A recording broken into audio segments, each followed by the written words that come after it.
আজ 10ই জুলাই শুক্রবার বরাক আসাম তথা দেশের আজকের বিশেষ ও গুরুত্বপূর্ণ খবর নিয়ে শুরু করছি আজকের সংবাদ। শুরুতেই ছোট্ট একটি অনুরোধ, ভিডিওটি ভালো লাগলে একটি লাইক দিন, আমাদের চ্যানেলটি সাবস্ক্রাইব করুন। শুরু করছি আজকের প্রথম খবর। তৃণমূল ছেড়ে বিজেপিতে যোগদানের কয়েক ঘন্টার মধ্যেই মিলল ইনাম। বৃহস্পতিবার রাতে রাজ্যসভার 3 প্রার্থীর নাম ঘোষণা করল বিজেপি।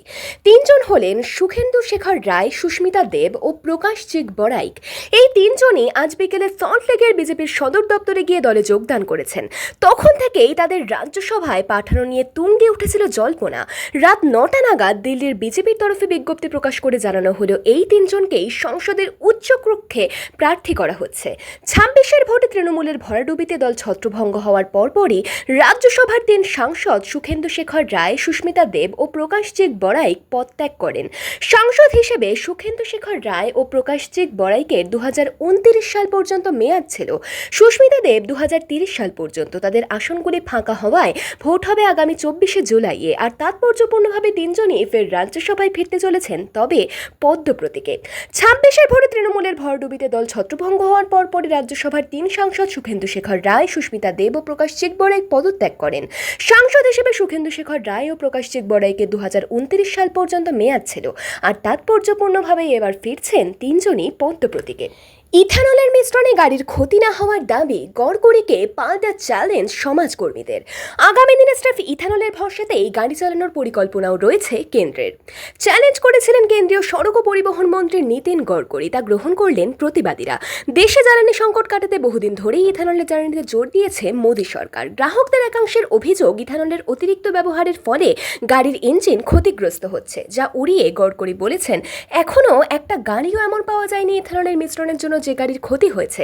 এবার সেই দাবি উড়িয়ে প্রতিবাদীদের দাবি, অন্তত 6 জনকে তারা হাজির করতে পারবেন, তবে শর্ত, সংবাদ মাধ্যমের আগেই তাদের সঙ্গে সাক্ষাৎ করতে হবে কেন্দ্রীয় মন্ত্রীকে। উল্লেখ্য, সম্প্রতি গড়করিকে বলতে শোনা গিয়েছিল, যদি ইথানল মিশ্রিত জ্বালানি অর্থাৎ E20 ফুয়েলের জন্য কোনো একটি গাড়ির ইঞ্জিন খারাপ হয়েও থাকে, তাহলেও সেটার প্রমাণ দিন। তার দাবি, এই যে ইথানল নিয়ে প্রচার হচ্ছে সবটাই পয়সা দিয়ে করা অপপ্রচার। কিন্তু এই দাবি নস্যাৎ করে সমাজকর্মী ও শিল্পপতি তহসিন পুনাওয়ালা বলেছেন, আমরা নীতিন গড়করির চ্যালেঞ্জ গ্রহণ করেছি এবং সেই অনুযায়ী যাদের গাড়িতে E20-র কারণে সমস্যা দেখা দিয়েছে, আমাদের কাছে এমন 6 জন ব্যক্তি আছেন। কিন্তু আমরা নীতিন গড়করির সঙ্গে সাক্ষাতের আয়োজন করতে পারছি না।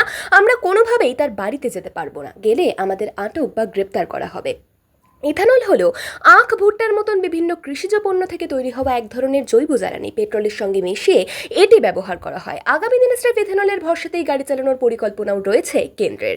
মধ্যপ্রাচ্যে যুদ্ধের আবহে ইথানলের গুরুত্ব আরও বেশি করে অনুধাবন করতে পারছে মোদী সরকার। সমস্যা হলো, এই ইথানল নিয়ে আবার অভিযোগ অনেক। গ্রাহকদের একাংশের অভিযোগ, ইথানলের অতিরিক্ত ব্যবহারের ফলে গাড়ির ইঞ্জিন ক্ষতিগ্রস্ত হচ্ছে, মাইলেজ কমে যাচ্ছে। গাড়ি তৈরি সংস্থাগুলিও স্বীকার করে নিচ্ছে, ইথানলের সামান্য হলেও মাইলেজ কমছে। দিল্লিতে বন্যার বলি 3 বছরের শিশুকন্যা, বাড়ির কাছে বর্ষার জমা জলে ডুবে মৃত্যু এক রত্তির। 9 নং জাতীয় সড়ক আটকে বিক্ষোভ দেখায় মৃত শিশুকন্যার পরিবারের সদস্য ও প্রতিবেশীরা। একটানা ভারী বর্ষণে জলমগ্ন দিল্লি। বৃহস্পতিবার এর জেরে বড় বিপদ ঘটে গেল। গাজিয়াবাদের জলমগ্ন এক গলিতে ডুবে মৃত্যু হলো 3 বছরের এক শিশুকন্যার। এক রত্তির বাড়ির কাছেই ঘটেছে এই মর্মান্তিক ঘটনা। এরপর 9 নং জাতীয় সড়ক আটকে বিক্ষোভ দেখায় শিশুকন্যার পরিবারের সদস্য এবং প্রতিবেশীরা। স্থানীয় বাসিন্দা রামকুমার জানান, যে গলিতে জলে ডুবে মৃত্যু হয়েছে শিশুটির, সেখানে 3 ফুট উঁচু জল জমে গিয়েছিল। দুর্ঘটনার 4 ঘন্টা পর দেহ উদ্ধার করতে হয়েছে। তিনি অভিযোগ করেন, নিকটবর্তী জাতীয় সড়ক NH9-এর একাংশ চওড়া করার পরেই গাজিয়াবাদের এলাকাটিতে জমা জলের সমস্যা দেখা দিয়েছে। রামকুমারের আরও অভিযোগ, বহুবার সমস্যার কথা জানানো হয়েছে স্থানীয় পৌরসভায়, যদিও কোনো রকম ব্যবস্থা নেওয়া হয়নি। উল্লেখ্য, বুধবার থেকে ভারী বর্ষণে বিপর্যস্ত দিল্লি। রাজধানীর বহু এলাকা জলের তলায়, গাছ উপড়ে অবরুদ্ধ একাধিক রাস্তা। গতকাল রাতেই রোহিণী এলাকায় একটি নির্মীয়মান বাড়ি ভেঙে মৃত্যু হয়েছে 3 জনের। মৌসুম ভবন সতর্ক করেছে, বৃহস্পতিবারও বজ্রবিদ্যুৎ সহ ভারী বৃষ্টি হবে দিল্লিতে। পুরসভা নিকাশিতে জোর দিলেও লাভ হচ্ছে না। দেশভাগের ইতিহাসে বদল, বাদ হিটলার। NCERT-এর পাঠ্য বইয়ে ঢুকলো সাভারকারের স্বরাজের দাবি। সংশোধিত পাঠ্যপুস্তক থেকে ফরাসি বিপ্লব, রুশ বিপ্লব ও নাৎসিবাদের উত্থান বিষয়ক অধ্যায়গুলি বাদ পড়েছে। এর বদলে প্রারম্ভিক মানব ইতিহাস, হরপ্পা সভ্যতা, মেসোপটেমিয়া, মিশর ও চীনের মতন প্রাচীন সভ্যতায় আলোকপাত করা হয়েছে। সুপ্রিম কোর্টের নির্দেশে বিচার ব্যবস্থা সংক্রান্ত বিতর্কিত অধ্যায় সংশোধনের পাশাপাশি 8ম শ্রেণীর সমাজবিজ্ঞান বইয়ে একাধিক গুরুত্বপূর্ণ পরিবর্তন আনলো NCERT।